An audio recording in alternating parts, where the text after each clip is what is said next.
परवाह नहीं थी अपने प्राणों की। बसंती रंग का पहना चोला था, विदा लेने की ठान दुनिया से, नारा इनकलाब का बोला था, नारा इनकलाब का बोला था।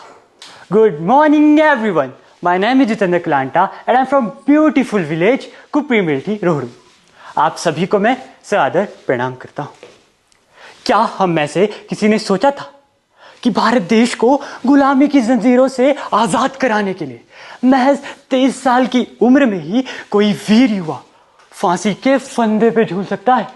जी हाँ, मैं बात कर रहा हूं निडर युवाओं की आवाज वीर भगत सिंह की।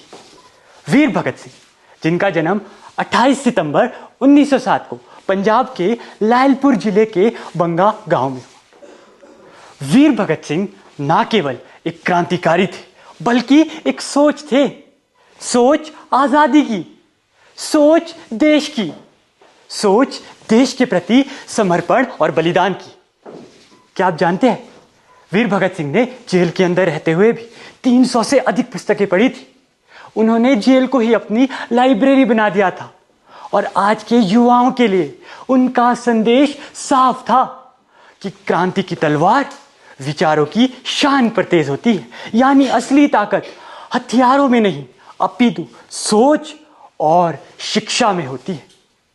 मात्र 23 साल की उम्र में फांसी पर चढ़ जाना कोई छोटी बात तो नहीं हो सकती, मगर आज हम युवाओं के लिए सबसे बड़ा सवाल ये है कि क्या हम अपनी शिक्षा, अपने हुनर और अपनी सोच में कुछ बदलाव ला रहे हैं या फिर बस अपना वक्त बर्बाद कर रहे हैं?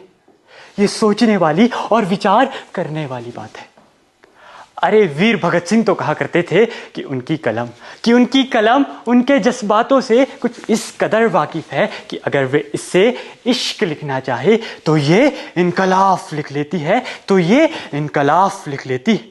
और उनका जीवन चरित्र तो अब उभर रहा है। जब भेजा जेल भगत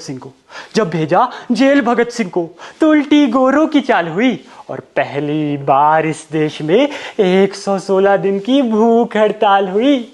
वो अड़ा रहा कि जिसने सपने इनकलाब के देखे थे, वो अड़ा रहा कि जिसने सपने इनकलाब के देखे थे, उसकी मूंछों की ताव के आगे तो घुटने अंग्रेजों ने भी टेके थे।